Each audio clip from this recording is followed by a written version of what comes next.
Aujourd'hui, on vous parle d'arthrose, de sport et de syndrome fémoro-patellaire. Pour commencer, c'est quoi l'arthrose et comment on peut en avoir? C'est une maladie qui peut toucher toutes les articulations. La définition officielle par la Société internationale de recherche sur l'arthrose correspond à une maladie ayant pour origine un dérangement moléculaire à l'intérieur de l'articulation suivi par des changements physiques ou physiologiques. Définition un peu compliquée, je te l'accorde, mais je vais te simplifier ça en te donnant les caractéristiques. Marquée par une dégradation du cartilage, un remodelage osseux, une formation d'ostéophytes, c'est-à-dire des bouts d'os qui se forment au mauvais endroit à proximité de l'articulation malade, que tu peux voir juste ici, une inflammation de l'articulation qui peut te faire gonfler le genou en ce qui concerne l'arthrose de genou. Les causes peuvent être donc une malformation du genou, des traumatismes, l'obésité, c'est-à-dire un indice de masse corporelle au-dessus de 30, la génétique, et oui, merci papa et maman, une instabilité de la rotule. Qu'est-ce qu'un syndrome fémoro-patellaire? Je ne vais pas te parler de la manière de le diagnostiquer parce que cela reste assez complexe et nécessite un minimum d'expérience, mais retiens juste que ce sont des douleurs autour de la rotule, appelées également patella, qui apparaissent entre autres lors des squats, lorsque tu restes assis longtemps, comme par exemple quand tu es passager pendant un trajet en voiture, lors de la course à pied même tranquille, ou encore lors de la montée ou de la descente des escaliers. Parmi les gens qui ont ce fameux syndrome, dont tu fais peut-être partie, il y en a 20 à 30% qui ont de l'arthrose ou une chondropathie fémoro-patellaire. Chondropathie signifie simplement maladie du cartilage. On peut habituellement employer à la place du mot arthrose si les lésions sont minimes. C'est-à-dire que sur l'IRM ou sur l'arthroscanner, on voit un manque de cartilage plus ou moins important sur la rotule ou le fémur en regard, mais pas de remodelage osseux comme décrit précédemment avec les ostéophytoses et les autres problèmes au niveau des os. Donc sur cette diapo, tu peux voir justement qu'il y a un petit problème au niveau du cartilage fémoro-patellaire entre le fémur et la patella. Et la chondropathie est donc en quelque sorte le début de l'arthrose.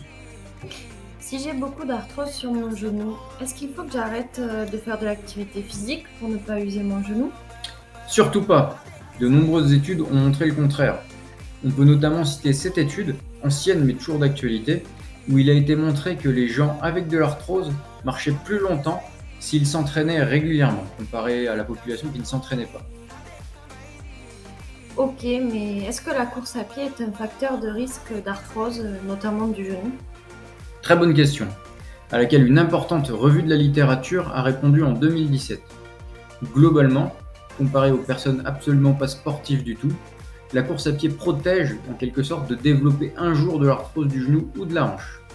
Par contre, chez les compétiteurs pratiquant la course à pied à haute intensité, on retrouve davantage d'arthrose comparé à ceux ne pratiquant le footing que tranquillement, en mode sportif du dimanche, pour se maintenir en forme. Et est-ce que le surpoids est un facteur de risque d'arthrose, notamment du genou? Eh bien oui, il faut insister là-dessus. Je m'explique. Il a été clairement montré que les personnes ayant un indice de masse corporelle supérieur à 30 avaient plus de probabilité d'avoir de l'arthrose de genou au cours de leur vie par rapport aux gens avec un IMC plus faible. 20% de risque versus 11%. Et du coup, comment doit-on traiter ces douleurs fémoro-patellaires?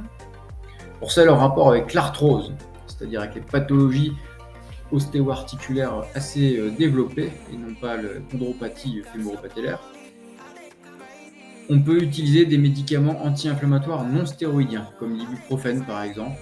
Et si cela n'est pas efficace, on peut utiliser des injections d'anti-inflammatoires dans l'articulation du genou. Mais ces effets ne durent que quelques semaines en général. Par contre, la rééducation, c'est-à-dire la kiné, est franchement plus efficace au long terme. Effectivement, un article récent a comparé la kiné et les injections de corticoïdes, qui font partie de la grande famille des anti-inflammatoires, et a montré que les corticoïdes en injection n'étaient pas plus efficaces que la rééducation à 3 mois, et même qu'ils étaient moins efficaces à 1 an. Attention, il faut noter que la moyenne d'âge des patients étudiés était de 56 ans, donc à mettre en balance avec les personnes qui sont plus jeunes. Il faut donc que tu retiennes que la pierre angulaire du traitement, c'est la kiné. Les injections dans le genou d'acide hyaluronique peuvent fonctionner, mais les effets bénéfiques ne sont pas très clairement prouvés et sont en cours de réévaluation par la haute autorité de santé. Pour les gens ayant des douleurs de type syndrome fémoro-patellaire, d'une manière générale, et liées à une chondropathie fémoro-patellaire en particulier, on peut proposer plusieurs traitements. À savoir que peu importe la cause de ces douleurs, tant qu'il n'y a pas d'arthrose à proprement parler, le traitement reste le même. Alors, je base les recommandations que je vais te faire sur une revue de la littérature australienne publiée en 2021. La rééducation reste encore une fois la base du traitement, avec renfort des muscles de la hanche, principalement les fessiers et aussi l'iliopsoas, et les muscles du genou, principalement cette fois le quadriceps et les ischio-jambiers. Tu peux également y associer des étirements, en particulier des ischio-jambiers aussi et des mollets. Et pour savoir quels exercices faire, je te conseille soit de voir un kiné directement, soit de regarder les vidéos de Major Mouvement sur YouTube, qui est lui-même kiné d'ailleurs. Ajouté à ça, il est parfois nécessaire de bénéficier d'autres traitements de manière accessoire. Tout d'abord des semelles orthopédiques, mais attention, tout le monde n'en a pas besoin. Seules les grosses déformations du pied doivent être corrigées. Car pour la plupart d'entre nous qui n'avons pas des pieds qui correspondent à la norme, il n'est pas utile, voire néfaste, d'avoir des semelles orthopédiques. Du taping, principalement mis en place par ton kiné. Tu sais, ce sont ces bandes de couleur disposées autour du genou, en ce qui nous concerne ici, mais on peut très bien en mettre sur les autres articulations ou muscles. À noter que l'effet est modéré et qu'il doit forcément être associé à de la kiné pour être efficace. Élément qui a été prouvé dans un autre article.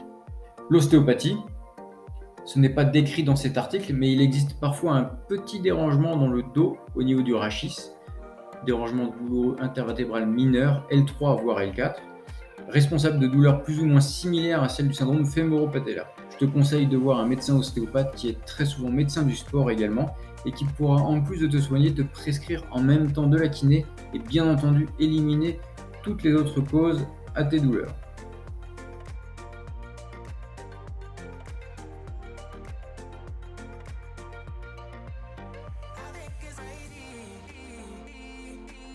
I'm so